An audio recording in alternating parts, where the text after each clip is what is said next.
स्वागत है आपका अपने यूट्यूब चैनल स्टडी विद अमन कुल में। तो आज हम मिड टर्म एग्ज़ाम क्लास 10 के बच्चों का देखेंगे, जो कि 2022-23 सेशन के बच्चों का है। इंग्लिश का है पेपर, 80 मार्क्स का है ये, और 3 घंटे अलाउड है इस पेपर को करने के लिए। 3 सेक्शन थे, सेक्शन ए 20 मार्क्स का, section be writing and grammar, और सेक्शन सी 40 मार्क्स का, जैसे मैंने आपको लास्ट मिनट टिप्स वाली वीडियो में बताया भी था। सेक्शन ए आपको पैसेज दे रखे थे, इसी में भी आंसर थे, बट आंसर को जो करना था ना आपको, वो डायरेक्ट इसमें से देख देख के आंसर नहीं करने थे, ऐसे वाले क्वेश्चन ही नहीं थे। तो आपको थोड़ा अपनी नॉलेज में अपने आंसर को फॉर्म भी करना था, ऐसे क्वेश्चंस भी करने थे आपको, और अनसीन पैसेज में भी। फर्स्ट क्वेश्चन है the basic flaw in crash diet plan causes nutritional. जो कॉजेज होते हैं क्रैश डाइट प्लान से, वो न्यूट्रिशनल डेफिशिएंसी हो जाती है, तो सी ऑप्शन करेक्ट हो जाएगा। राइटर के अकॉर्डिंग एक पर्सन को जिम जाना चाहिए रेगुलरली, तो इसमें आपका बी ऑप्शन करेक्ट है। नेक्स्ट थर्ड क्वेश्चन है crash diet helps in losing weight, तो यस फॉर शॉर्ट ड्यूरेशन, इसमें आपका ए ऑप्शन करेक्ट है। नेक्स्ट है what is mean by hinder. Hinder मतलब हमारा मतलब हिंडर का मतलब इसमें आपको जस्ट लाइक पकड़ना होता है, तो इसमें पकड़ना तोड़ना, तो इसमें आपका डी ऑप्शन ऑब्स्ट्रक्ट हो जाएगा। नेक्स्ट है इंड्यूसेस का मतलब, इंड्यूसेस का मतलब इंजेक्ट होता है, यानी इसका अपोजिट हो जाएगा हमारा प्रिवेंट, यानी किसमें इंजेक्ट कर रहा है, किसी को प्रिवेंट कर रहा है, यानी किसी को हानि पहुंचा रहे और किसी को बचा रहे हैं। नेक्स्ट है what harm does crash dieting do, तो क्रैश डाइटिंग हमारे क्या हार्म फैलाती है, तो इसमें आपका आप देखिए इसमें हम सेम जो कॉजेज़ होते हैं या न्यूट्रिशनल डेफिशिएंसी होती है, या फिर हम इसमें आपको हर जगह से थोड़े थोड़े पॉइंट्स लिखने थे। तो क्रैश डाइट से हमारा जो लॉस हो जाता है कि ये बाउंस बैक हो जाती है, यानी जो भी आपने वेट लिया है वो आप खो देते हैं। तो आपको 2-3 लाइन हर लाइन से ऐड करके लिखनी थी इसमें। नेक्स्ट है ये नहीं कि एक ही पैराग्राफ में से एक ही आंसर मिल गया। Mention any 2 side effects of crash diet, तो यहाँ पे साइड इफ़ेक्ट्स लिखे थे। Side effects of crash diets are haggard look, dark circles, under eyes, dull skin, sloppy posture and less stamina. Next है why is this exercise important, तो exercise important क्यों है, तो आप लिखिए एक्सरसाइज, ये नहीं कि पूरा रिकमेंडेड ऐसे लिख दिया, अपनी तरफ से लिखिए exercise is important because if any way I have to build muscles and maintain your या आवर मेटाबॉलिक रेट, तो ऐसे आपको लिखना था। नेक्स्ट क्वेश्चन था मेटाबॉलिक रेट बताइए, तो ये तो डायरेक्ट हमें क्वेश्चन में दिया था। Metabolic rate is the amount of calories your body needs to maintain its regular activities, तो इसमें 9th का आंसर ये हो जाता। नेक्स्ट 10th क्वेश्चन है body metabolic rate seeks to, तो यहाँ से आपको लिखना था body metabolic rate seeks to conserve every calorie and weight, so weight loss become increasingly difficult, तो पूरा भी लिख देते तो कोई नंबर नहीं करते, बट अगर आप इतना भी लिख रहे हैं तो आपका करेक्ट हो जाएगा। नेक्स्ट है अब इस वाले को पढ़ना है आपको एंड क्वेश्चंस के आंसर करने हैं। तो फर्स्ट क्वेश्चन है ला टोमेटिना फेस्टिवल किस साल ऑफिशियल था, तो 1957 में। इस फेस्टिवल को एक्सट्रीम मडूरा कहाँ से मतलब टमाटोज़ लाए जाते हैं, तो टमाटोज़ लाए जाते हैं इस जगह से, और कितने कैसे प्राइस में, चीप प्राइस में। अगर प्राइस आए होंगे तो कैसे खेलेंगे, क्योंकि वो फेंक के खेलते थे होली की तरह। 2013 के बाद कितने नंबर ऑफ़ पार्टिसिपेंट थे, तो यहाँ पे आप देख सकते हैं यहाँ पे लिखा है 2013 के बाद तो 20,000 तक पार्टिसिपेट लिमिटेड हो गए, तो यहाँ पे 20,000 आपका ए ऑप्शन करेक्ट है। नेक्स्ट है आपको एक वर्ड बताना है जो कि place where our ones lives, जहाँ पे लोग रहते थे एक बार कई, तो वहाँ पे उसका वर्ड हो जाएगा जो पैराग्राफ में वो एडॉब है, अबॉड। नेक्स्ट है हल्का एंटोनियम, यानी हल्का आपको अपोजिट बताना है, तो हल्का कैच हो जाएगा। नेक्स्ट है how did La Tomatina festival start initially in Spain, तो इसमें आपको यहाँ से आंसर करना था। La Tomatina festival started in Spain, it first begin in 1945, और जब क्या हुआ था एक एक्सीडेंटली एक fell off a float during the annual parade of Bunol. It fell on a range. He picked up tomatoes from a nearby vegetables and stall and began throwing them at everyone in sight. तो यहाँ से आपको यहाँ तक लिखना था, ये आपका 6 क्वेश्चन का आंसर हो जाता। नेक्स्ट है 7, when does the celebration of the festival take place, तो यहाँ पे भी लिखा है वो भी the event take place every year on the last Wednesday of August and last for exactly 1 hour from 10 AM to 11 AM। तो यहाँ से यहाँ तक आपको आंसर करना था।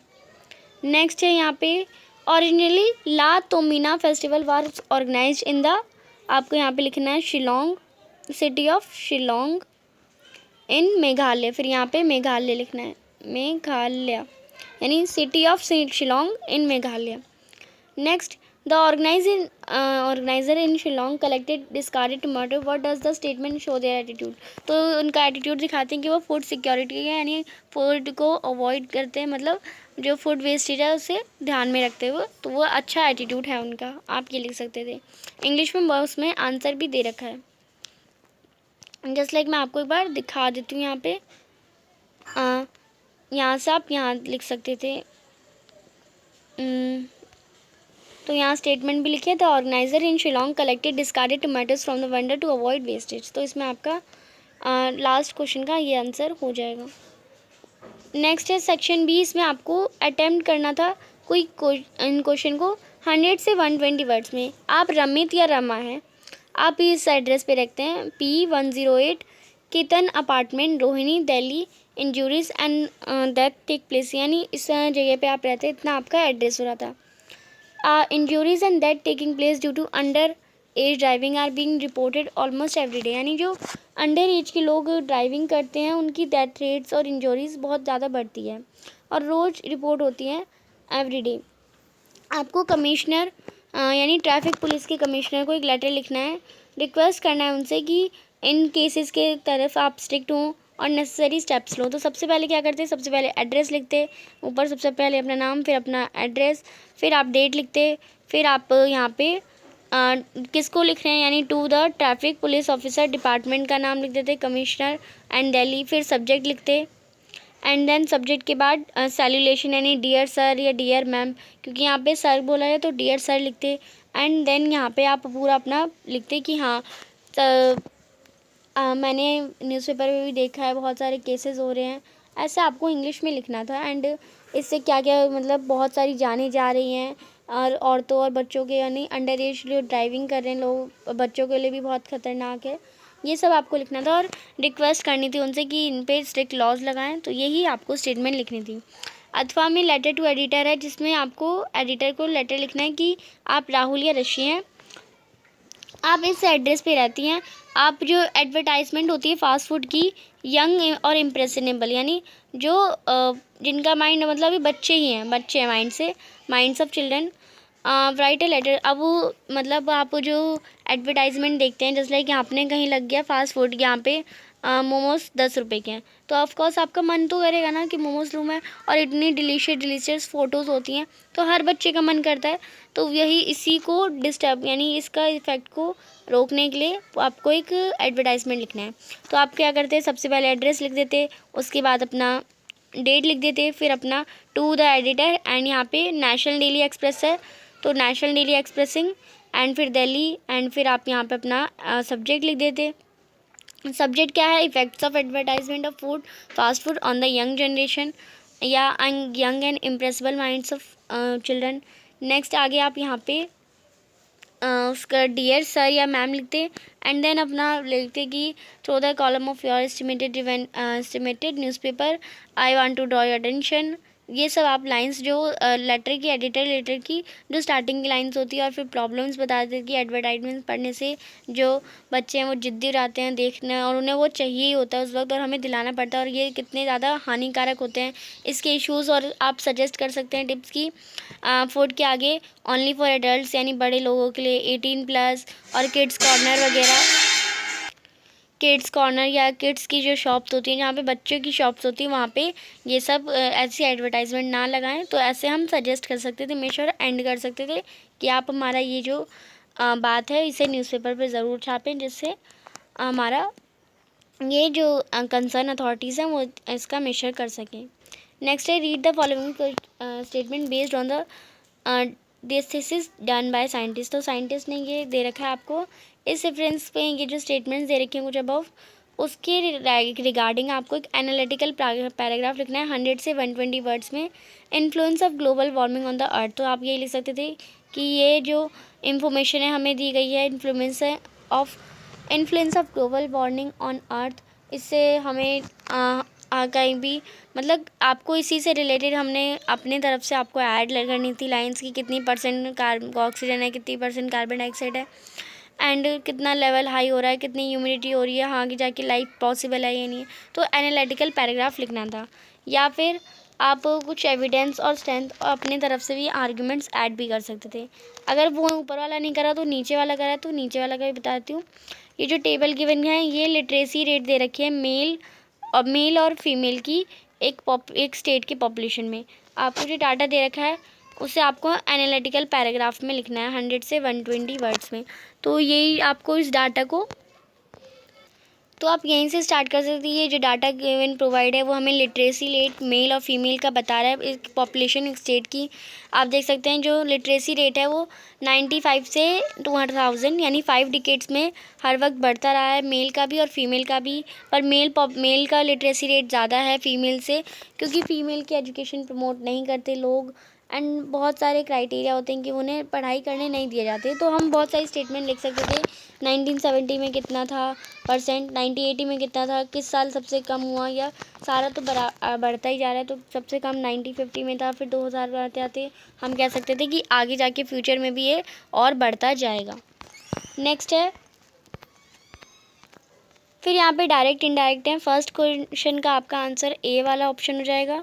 नेक्स्ट है second, Rekha said to Rakesh, I want to watch it yesterday। तो रेखा told Rakesh she had gone to watch a movie the previous day। तो इसमें आपका सी ऑप्शन हो जाएगा। Next, he said to me do you like cricket। तो इसमें आपका A option हो जाएगा। he asked me if I like cricket। Next है यहाँ पे question, the teacher said to the students you should revise your lesson। तो इसमें आपका सी ऑप्शन हो जाएगा। The teacher advised the student to revise their lesson। Next, filling the blanks हैं दे रखे हैं। Fresh raw vegetable helps in आ जाएगा इसमें, helps in the reconstruction of cells, making